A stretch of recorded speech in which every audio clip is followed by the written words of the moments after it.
bilang pagsasabuhay sa isa sa mga pangunahing pagpapahalaga ng Philippine National Police na makadiyos, nagsagawa ang Benguet Police Provincial Office ng prophetic healing and deliverance activity sa himpilan ng Benguet 2nd Provincial Mobile Force Company noong ika-21 ng Hulyo sa kasalukuyang taon. At sa pagkikipagtulungan kina PEMS Abi Sinabonat, retired PNP member, at Yeshua Revelation Ecclesia International Ministry sa pamumuno ni Reverend Obrendo Ocon.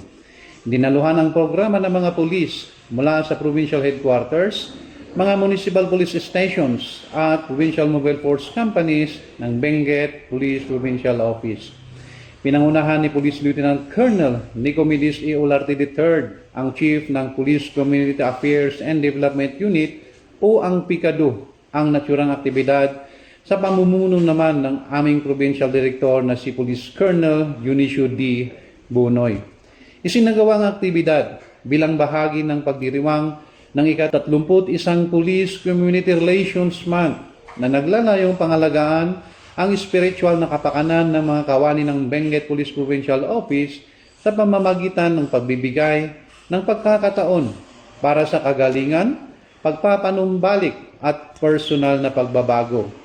Layunin din ng programang ito ang patatagin ang kanilang pananampalataya, palakasin ang kanilang katatagan at higit na pag-isahin ang hanay ng kapulisan upang patuloy na makapaghatid ng makatao, may malasakit at pagpapahalagang nakabatay sa integridad na serbisyo publiko. Bagong PNP para sa bagong Pilipinas.